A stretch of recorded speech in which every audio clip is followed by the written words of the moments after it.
ঢাকা থেকে চট্টগ্রাম যাওয়ার পথে গত ২৫ নভেম্বর বিকেলে রাজধানীর শাহজালাল আন্তর্জাতিক বিমানবন্দর থেকে হিন্দু ধর্মীয় নেতা চিন্ময় কৃষ্ণ দাসকে গ্রেফতার করে গোয়েন্দা পুলিশ।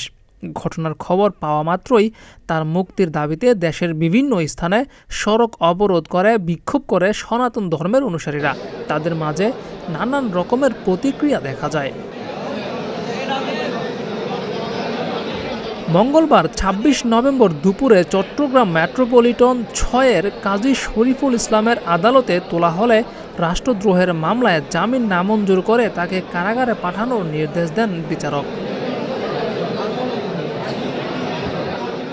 আদালতে এ সময় সনাতনী জাগরণ মঞ্চের নেতাকর্মীদের বিভিন্ন স্লোগান দিতে শোনা যায়। আদালত থেকে তাকে প্রিজন ভ্যানে তোলা হলেও আটকে দেয় তারা। তবে রায় ঘোষণার পর পুলিশের প্রিজন ভ্যান থেকে বক্তব্য দিয়ে ভক্তদের শান্ত থাকতে বলেন চিন্ময় কৃষ্ণ দাস। চিন্ময় কৃষ্ণ দাস আলোচিত হিন্দু সংগঠন ইসকনের অন্যতম সংগঠক। তিনি সনাতন জাগরণ মঞ্চের মুখপাত্র হিসেবেও দায়িত্ব পালন করছেন। সনাতন ধর্মাবলম্বীদের কাছে তিনি চিন্ময় প্রভু নামেও পরিচিত।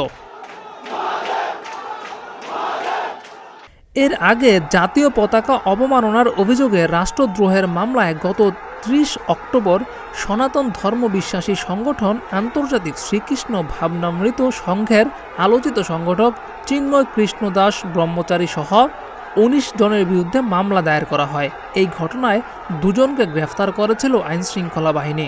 মোহাম্মদ ফিরোজ খান নামে এক ব্যক্তি বাদী হয়ে নগরীর কোতোয়ালি থানায় মামলাটি দায়ের করেছিলেন।